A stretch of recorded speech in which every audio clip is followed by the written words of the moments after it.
ಈಗ ಗುಜ್ಜೆನ ಸಿಪ್ಪೆ ಎಲ್ಲ ತಕ್ಕೊಂಬಿಟ್ಟು ಇದನ್ನು ಚಂದ್ರಾಕೃತಿಯಲ್ಲಿ ಅಂದರೆ ಮೂನ್ ಶೇಪಲ್ಲಿ ಕಟ್ ಮಾಡಿ ಇಟ್ಕೊಳ್ತೀನಿ. ಮತ್ತು ಮಸಾಲ ರೆಸಿಪಿನೂ ಹೇಳ್ತೇನೆ. ಮೊದಲು ಕಟ್ ಮಾಡ್ಕೊಂಬರುವುದು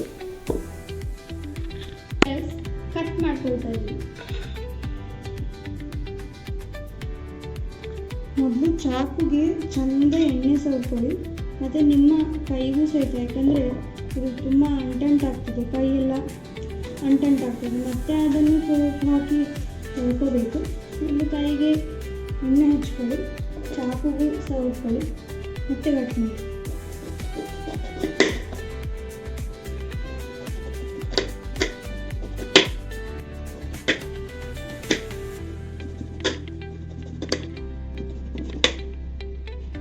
ಇದು ತುಂಬ ಕಬ್ಬಿನಾಂಶ ಇರ್ತದೆ ಇದರಲ್ಲಿ. ಇದು ಬೇಗ ಕಟ್ ಮಾಡಿಬಿಟ್ಟು ನೀರಲ್ಲಿ ಹಾಕ್ಬಿಡ್ಬೇಕು, ಇಲ್ಲಾಂದರೆ ತುಂಬ ಕೆಂಪಾಗಿ ಕಪ್ಪಾಗ್ತದೆ. ಇದು ನಾನು ಹೀಗೆ ಹಾಕ್ಲಿಕ್ಕಿಲ್ಲ, ಪೌಡಿ ಮಾಡೋದಿಲ್ಲ, ಜಸ್ಟ್ ನೀರಲ್ಲಿ ವಾಶ್ ಮಾಡಿದ್ದೇನೆ ಚಂದ ತಿಕ್ಕಿ. ಈಗ ಮೊದಲು ಮೂನ್ ಶೇಪಲ್ಲಿ ಕಟ್ ಮಾಡುವ. ಈ ಥರ ಶೇಪಲ್ಲಿ ಕಟ್ ಮಾಡ್ಕೊಳ್ಳಿ. ಮೂನ್ ಹಾಕೋತೀವಿ, ಅದರ ಕಡಿಲಿಕ್ಕೆ ಪೋಳಿ ಚೆನ್ನಾಗಿರ್ತದೆ. ಸಣ್ಣ ಸಣ್ಣಗೆ ಕ್ಯೂಬ್ಸ್ ಎಲ್ಲ ಕಟ್ ಮಾಡ್ತಾರೆ, ಅದು ಅಷ್ಟು ಟೇಸ್ಟ್ ಆಗಲಿಕ್ಕೆ. ಹೀಗೆ ಉದ್ದ ಕಟ್ ಮಾಡಿಕೊಂಡ್ರೆ ಒಳ್ಳೆ ಬಾಳೆಕಾಯಿಯ ಪೌಡಿಯಿಂದ ಹಾಗೆ ಫೀಲ್ ಆಗ್ತದೆ. ಸ್ವಲ್ಪ ಕ್ರಾಸ್ ಆಗಿ ಕಟ್ ಮಾಡ್ಕೊಳ್ಳಿ. ಈಗ ಪೌಡಿಗೆ ಮಸಾಲೆ ರೆಡಿ ಮಾಡುವ. ಹಿಟ್ಟನ್ನು ಮೊದಲು ಕಡಲೆ ಹಿಟ್ಟು ಹಾಕ್ಕೊಳ್ಳಿ. ಸ್ವಲ್ಪ ನಿಮ್ಗೆ ಎಷ್ಟು ಬೇಕೋ ಅಷ್ಟು ಹಾಕ್ಕೊಳ್ಳಿ. ಮತ್ತು ಅಕ್ಕಿ ಹಿಟ್ಟು ಸ್ವಲ್ಪ ಹಾಕಿದ್ರೆ ಸಾಕು. ಅಕ್ಕಿ ಹಿಟ್ಟು ಕ್ರಿಸ್ಪಿ ಆಗಲಿಕ್ಕೆ ಮಾತ್ರ. ಮತ್ತು ಒಂದು ಅರ್ಧ ಸ್ಪೂನು ಮಿರ್ಚಿ,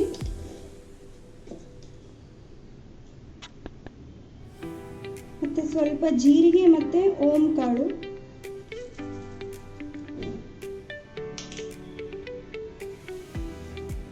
ರುಚಿಗೆ ತಕ್ಕಷ್ಟು ಉಪ್ಪು ಸ್ವಲ್ಪ. ಈಗ ನೀರು ಹಾಕಿ ಮಿಕ್ಸ್ ಮಾಡ್ಕೊಳ್ಳುವ. ಈಗ ನೀರು ಹಾಕಿ ಮಿಕ್ಸ್ ಮಾಡ್ಕೊಳ್ಳಿ, ಸ್ವಲ್ಪ ತಗೊಂಡು ಹಾಕಿ ಮಿಕ್ಸ್ ಮಾಡ್ಕೊಳ್ಳಿ.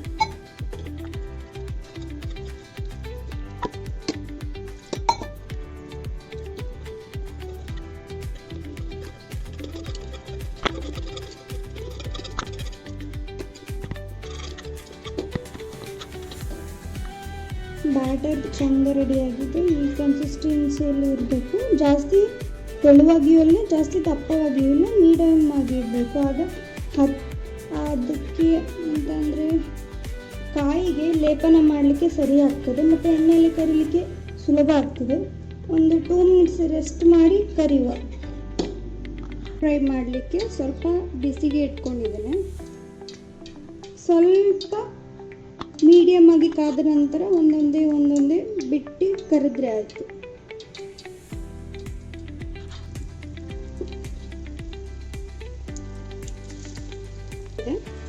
ಈ ಹಿಟ್ಟಿಗೆ ಶುಂಠಿ ಬೆಳ್ಳುಳ್ಳಿ ಪೇಸ್ಟ್ ಹಾಕ್ಬೋದು ಮಸಾಲೆಗೆ, ಆದರೆ ಇವತ್ತು ಏಕಾದಶಿ ಇರೋ ಕಾರಣ ನಾನು ಶುಂಠಿ ಬೆಳ್ಳುಳ್ಳಿ ಪೇಸ್ಟ್ ಹಾಕಿಲ್ಲ, ಹಾಗೆ ಪುಡಿ ಮಾಡ್ತಾ ಇದ್ದೇನೆ. ನೀವು ಬೇಕಿದ್ರೆ ಹಾಕ್ಕೋಬೋದು.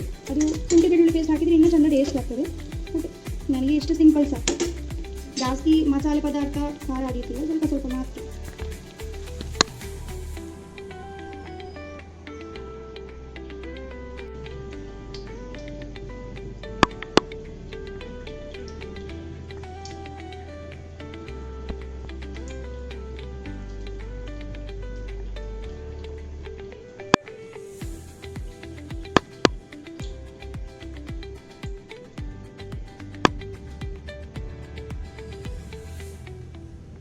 Hello, video ನೋಡ್ಕೊಂಬಂದ್ರ? ವಿಡಿಯೋ ನಾನು ಅಂದ್ಕೊಂಡಿದ್ದೀನಿ ನಿಮ್ಗೆ ಇಷ್ಟ ಆಗ್ಬೋದು ರೆಸಿಪಿ ಅಂತ. ನೀವು ಒಮ್ಮೆ ಗುಜ್ಜೆ ಮನೆಯಲ್ಲಿ ಸಿಕ್ಕಿದ್ರೆ ಟ್ರೈ ಮಾಡಿ, ತುಂಬ ಚೆಂದ ಆಗ್ತದೆ ಚಾಯ ಕುಡಿಲಿಕ್ಕೆಲ್ಲ. ಮತ್ತು ಎಂತಂದರೆ ಸುಮಾರು ಜನ ನನ್ನ ಹತ್ರ ಒಂದು ಹೇಳಿದರು ವಿಡಿಯೋದಲ್ಲಿ, ಎಂತಂದರೆ ವಿಡಿಯೋದಲ್ಲಿ ನನ್ನ ವಾಯ್ಸ್ ಕಮ್ಮಿ ಕೇಳಿಸ್ತದೆ, ಸಾಂಗ್ ಜಾಸ್ತಿ ಕೇಳಿಸ್ತದೆ ಅಂತ.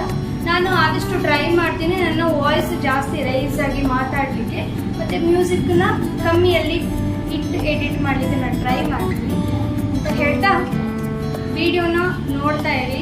ಲೈಕ್ ಮಾಡಿ, ಶೇರ್ ಮಾಡಿ, ಸಬ್ಸ್ಕ್ರೈಬ್ ಮಾಡಿ. ಹೀಗೆ ನನ್ನ ಚಾನಲ್ನ ಯಾವಾಗಲೂ ನೋಡ್ತಾ ಇರಿ. ನಾನು ಹೊಸ ರೆಸಿಪಿ ರೆಸಿಪಿ ಮತ್ತು ಟ್ರಾವೆಲ್ ವಿಡಿಯೋಸ್ ಹಾಕ್ತಾ ಇದ್ದೀನಿ ನೋಡಿ.